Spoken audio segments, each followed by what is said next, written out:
Bonjour, on m'a posé quelques questions par écrit, donc je vais tenter d'y répondre.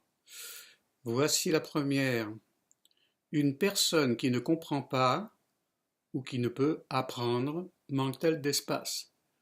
Oui, je dirais c'est un peu comme un ordinateur. Quand l'ordinateur est rempli d'informations, quand l'ordinateur n'a plus d'espace, il ne va pas beaucoup gérer l'information qui lui arrive en supplément. Donc une personne qui ne comprend pas, ça indique dans la plupart des cas que cette personne n'a pas assez d'espace et donc trop de masse, trop d'informations, trop de cycles qu'elle n'a pas terminés. Et donc elle aura du mal à apprendre à comprendre. Voilà pour la première question. La deuxième, quand nous parlons d'éveil, qui s'éveille? La conscience à elle-même ou la personnalité? N'y aurait-il pas une confusion à ce sujet, celle de croire que c'est Christiane, par exemple, qui s'éveille à sa vraie nature? C'est Christiane qui pose cette question. D'accord. Oui, la question de l'éveil à sa vraie nature, qui s'éveille? J'ai envie de dire, la conscience s'éveille à elle-même. Mais pourquoi la conscience dort?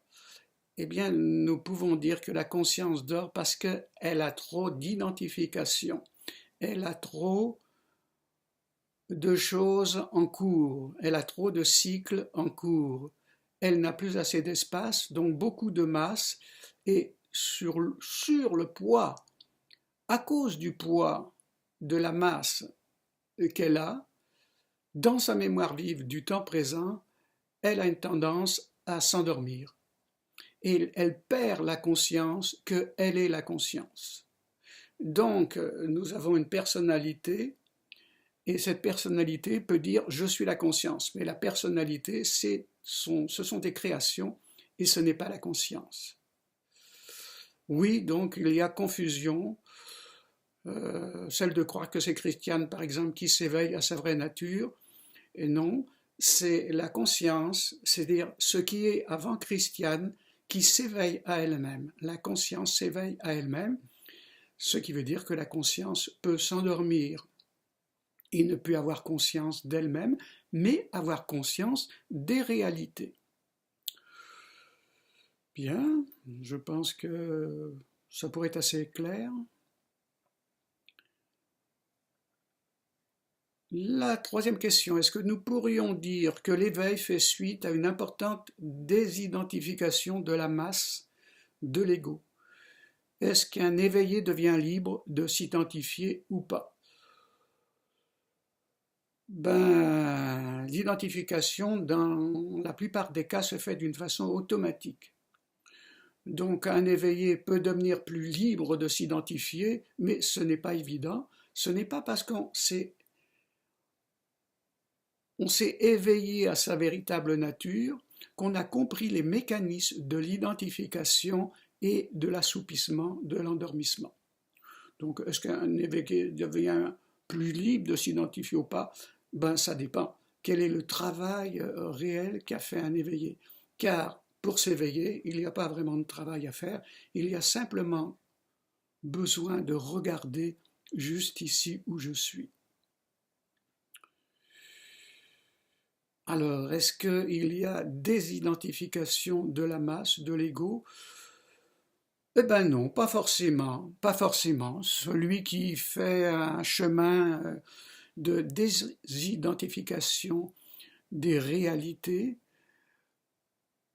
peut s'éveiller, mais nous pouvons nous éveiller à qui nous sommes vraiment sans avoir fait aucun travail. C'est évident. Ah ça, c'est évident pour moi. Je ne sais pas si c'est évident pour vous, mais posez vos questions, je vous parlerai de comment faire. Alors, une autre question. Tu as dit qu'il fallait être en haut de l'échelle des émotions pour créer. Oui, oui, oui, il faut mieux être en haut pour créer une réalité. Est-ce que cela veut dire qu'une personne qui est en bas de l'échelle émotionnelle est conditionnée à créer réactivement et automatiquement par son ton émotionnel bas, par exemple peur, chagrin ou apathie? Eh oui, si nous avons peur, nous allons créer, nous avons les stratégies du niveau peur et nous allons créer des réalités en réaction à nos peurs. Donc il faudrait mieux se soigner avant de créer, c'est-à-dire avoir peur n'est pas un ton émotionnel très haut, il serait préférable de remonter vers des tons émotionnels enthousiasme pour créer un peu plus librement, un peu plus délibérément. Alors bien sûr, vous pouvez vous dire, mais oui, mais comment fait-on si on est à peur? Comment fait-on pour ne plus avoir peur? La première chose, c'est regarder la peur dans les yeux, regardez-la, et puis ne faites rien. Et vous allez voir que la peur est une illusion dans la majorité des cas. C'est quelque chose qui n'est pas dans le temps présent, c'est quelque chose qui est dans le passé et qui est réactivé et qui vous fait peur. Et donc, quand vous avez bien regardé pendant quelques secondes ou quelques minutes la peur droit dans les yeux, vous allez voir que vous allez rire, et sauf si c'est un problème de temps présent, évidemment. Si vous avez un lion dans votre cuisine qui est affamé, il faudrait mieux lui donner votre beefsteak. Vous ne mangerez pas votre beefsteak à midi, mais vous ne serez pas mangé par le lion. Ou il faudrait mieux courir ou avoir une arme pour se défendre, ou savoir dresser un lion.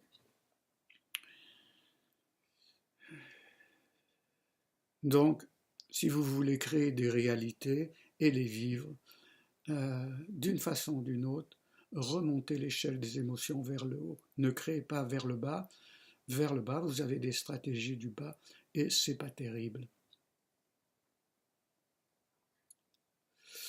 Tu as dit que le Créateur créa l'esprit et ainsi le monde de la dualité. Oui, oui, j'ai dû le dire.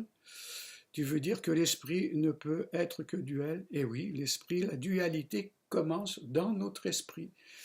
Oui, il y a oui, non. Parfois il y a peut-être, ça c'est inconfortable, il faut mieux avoir oui, non.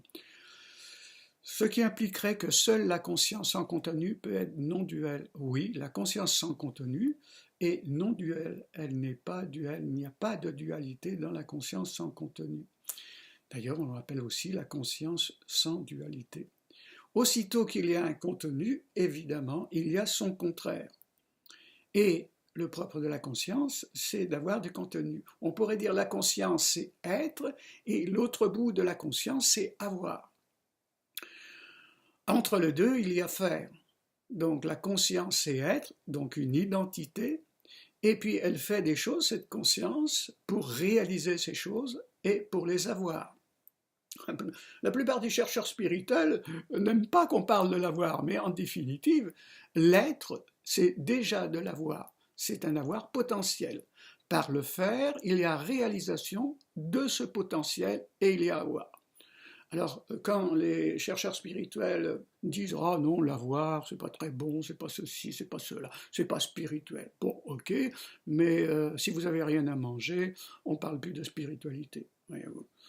Donc, l'avoir fait partie automatiquement du cheminement de l'être. C'est l'autre bout. L'être, en fait, se transforme en avoir. On pourra en reparler si vous avez des questions. Alors, une autre question. Tu dis aussi que le monde physique, qu'avec le monde physique, nous rentrons dans le temps chronologique. Et oui, oui, vous avez hier, aujourd'hui et demain. C'est du temps chronologique. Alors que dans le monde de la réalité spirituelle, c'est un temps psychologique. Le temps est différent pour chacun, alors que dans le monde physique, le temps chronologique est similaire pour chacun. 24 heures, c'est 24 heures. Cela veut dire que pour le monde de l'esprit, il n'y a pas de temps chronologique, oui, c'est ça, il n'y a pas de temps, mais un temps psychologique. Oui, un temps qui est variable selon les personnes. Si vous entendez votre bien-aimé, le temps, c'est long. Enfin bref, Le temps est variable pour chacun. Travaillant avec les constellations, ça c'est Christiane, elle travaille avec les constellations, je vois bien que l'esprit est hors du temps chronologique. Oui, c'est vrai. Sinon, nous n'aurions pas dans notre système, dans notre esprit, la présence de nos ancêtres et particulièrement celle des ancêtres qui ont vécu des choses douloureuses. Je suis tout à fait d'accord, l'esprit est hors du temps. Et donc, nous avons le passé, très souvent, qui est emmagasiné dans l'esprit et qui nous joue des tours, qui rejaillit, qui fait jaillir, qui jaillit dans le temps chronologique et qui nous crée des expériences pas très intéressantes la plupart du temps. Voilà. Ce que je crois que je suis s'effondre. Oui, oui, ça arrive. Et maintenant, je suis effondré. Ben oui, bien sûr, je suis effondré. C'est celui qui est identifié, qui s'effondre. Exact. Si je m'identifie à ma voiture et que ma voiture a un accident, c'est moi qui ai un accident. En fait, je pourrais être idem, je pourrais ne pas avoir, moi, de mal, mais ma voiture est toute cabossée et je sens ce cabossement à l'intérieur de mon esprit, même dans mon niveau énergétique, même dans mes émotions. Alors, ce que je crois que je suis s'effondre, et maintenant je suis effondré, oui, c'est celui qui est identifié qui s'effondre, oui, je ne confronte pas la perte de l'avoir, et oui, ça c'est un problème. La plupart du temps, j'ai de l'avoir et je veux garder de l'avoir, j'ai du mal à donner mon avoir. Et pourquoi j'ai du mal à donner mon avoir? C'est très simple, l'avoir et la survie. Si vous avez à manger, vous allez survivre. Si vous avez une maison, un toit, si vous avez une voiture, vous pouvez mieux survivre, mieux vous déplacer, etc., etc. L'avoir, c'est la survie. Si vous manquez d'avoir, alors si vous êtes pauvre, vous n'avez pas de maison, pas de voiture, pas ceci, pas cela, vous manquez d'avoir et naturellement, vous avez des difficultés à survivre. Donc quand quelque chose s'effondre à l'intérieur de moi, c'est moi qui suis effondré. Et la plupart du temps, ce qui s'effondre, c'est une perte d'avoir.